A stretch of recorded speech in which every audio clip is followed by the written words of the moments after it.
నామాక్షరాలని కనుక పరిశీలన చేసినట్లయితే కా కి మృగశిర నక్షత్రము 3-4 పాదాలు, అలాగే ఆరుద్ర నక్షత్రం 4 పాదాలు. ఆరుద్ర నక్షత్రం 4 పాదాలు ఏ నామాలు ఉంటాయంటే కు, ఖం, జ్ఞ, ఛ ఇవి. తర్వాత కే, కో, హ ఈ అక్షరాలు ఇవన్నీ అంటే పునర్వసు 1, 2, 3 పాదాలు మిథున రాశిలోకి వస్తాయి. ఈ అక్షరాలు ఏవైతే మనం చెప్పామో ఇప్పుడు ఇవన్నీ మిథున రాశిలో చూసుకోవాలి. ఈ విశ్వావసు నామ సంవత్సరంలో మిథున రాశి వారికి 75% అనుకూల ఫలితాలు ఉన్నాయి. కారణం ఏంటంటే అక్టోబర్ నెలలో గురు బలం చాలా అనుకూలంగా ఉంది. అంటే ఈ విశ్వావసునామ సంవత్సరంలో మొత్తం మీద 12 రాశుల వారికి గురుబలము ఏదో రూపంలో ఆయన సహకారం చేస్తూనే ఉన్నారు. అంటే శుభ సూచకమైనటువంటి సంవత్సరంగా భావించవచ్చు. జరుగుతాయి. అంటే దైవ బలం ఒక్క రోజున్నా చాలు మనకి అది గొప్ప అద్భుతాలు సృష్టించవచ్చు. అది ఎవరి జీవితంలోనైనా సరే. కాబట్టి వారి ప్రయత్న బలాన్ని బట్టి ఆ ఫలితం ఉంటుందనేది దృష్టిలో పెట్టుకోవాలి. ఇక్కడ చూసినట్లయితే సంవత్సర ప్రారంభంలో గురువు ద్వాదశ స్థానంలో, అలాగే సంవత్సరం మధ్యలో గురువు జన్మరాశిలో, సంవత్సర అంత్యంలో గురువు ద్వితీయ స్థానంలో ఉంటున్నారు.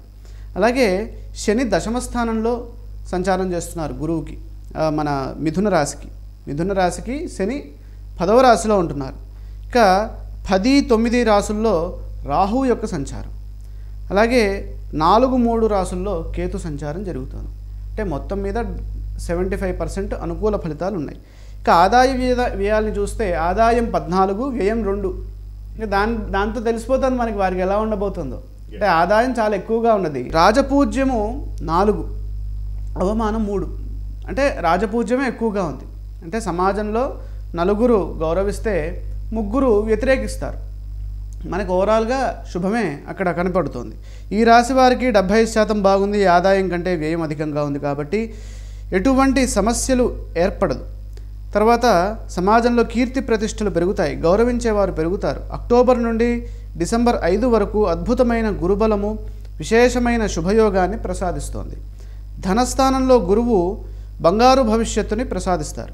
అలాగే అక్టోబర్ వరకు గురుబలం సహకరించట్లేదు. అంటే అక్టోబర్ వరకు ఆయన ఎక్కడున్నారు? జన్మరాశిలో ఉంటారు. జీవే జన్మన్యపగత ధనధీహి స్థానభ్రష్టో బహుకలయుత అని శాస్త్రం. అంటే ఎప్పుడైతే జన్మరాశిలో గురువు సంచారం చేస్తారో అప్పుడు స్థానభ్రష్టము, అంటే ఉద్యోగంలో ఒక స్థానం నుంచి ఇంకో స్థానానికి ట్రాన్స్ఫర్స్ అవుతూ ఉంటాయి. అలాగే ధనధి అంటే ఆర్థికంగా అలాగే బుద్ధిపరంగా 2 దెబ్బతింటాం. అలా తినకుండా ఉండాలి అంటే ఈ సమయంలో గురు ధ్యానం చేసుకోవడం ఉత్తమం. ఈ సమయంలో ఏం చేయాలి? ప్రతి అడుగు జాగ్రత్తగా వేయాలి. మనం చేస్తున్న పనుల్లో శ్రద్ధను పెంచాలి. ఆర్థిక పరంగా ఇబ్బందులు ఎదురుకాకుండా చూసుకోవాలి. అయితే ఖర్చులు స్వల్పంగా ఉన్నాయి. దశమంలో శని వల్ల ఇబ్బందులు ఎదురవుతాయి. మనం చేస్తున్న పనుల్లో మన వృత్తిలో ఇబ్బందులు కలిగించే అవకాశం ఉంది. జాగ్రత్త పడండి. శని ధ్యానం చేయండి. రాహువు దశమంలో అనేక లాభాల్ని ప్రసాదిస్తారు. నవమంలో రాహువు నష్టాలు ఇవ్వకుండా ఉండడం కోసం ధ్యానించాలి. అదేవిధంగా 4వ రాశిలో కేతువు సహకరించరు, కానీ తృతీయ స్థానంలో ఉన్నప్పుడు ఆయన సుఖాన్ని ప్రసాదిస్తున్నారు.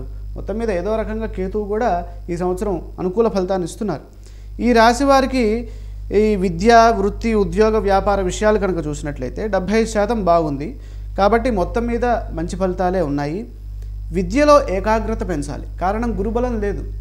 విద్యార్థులు చేద్దామని అనుకుంటారు కానీ చేయలేకపోతారు. కారణం ఏంటి?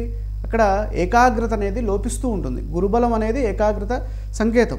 తర్వాత కష్టపడి చదువుకోవాలి. సాంకేతికంగా విద్యార్థులకు మంచి అవకాశాలు పెరుగుతాయి. వృత్తిలో ప్రతిభతో పనిచేయండి, మంచి అవకాశాలు వస్తాయి. ఉద్యోగంలో సకాలంలో పనిచేయండి, మంచి ప్రయత్నంతో పురోగతిని సాధిస్తారు ఈ విశ్వావసునామ సంవత్సరంలో. వ్యాపారంలో ఎట్లా ఉంటుంది చూసినట్లయితే వ్యాపారంలో బుద్ధిబలంతో బాగా పనిచేయాలి. తక్కువ శ్రమతోనే లాభాన్ని పొందుతారు. ఆర్థికంగా మిథున రాశి వారికి ఈ సంవత్సరం బ్రహ్మాండంగా ఉండబోతుంది. అదృష్టపరంగా చూస్తే స్వల్ప ప్రయత్నంతో అదృష్టవంతులు అవుతారు.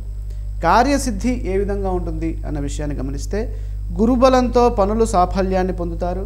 అది అక్టోబరు మధ్య భాగం నుండి డిసెంబరు ప్రథమార్థం వరకు ఉంటుంది. కాబట్టి ఆ 48 రోజులు అట్లా ఉంటుంది.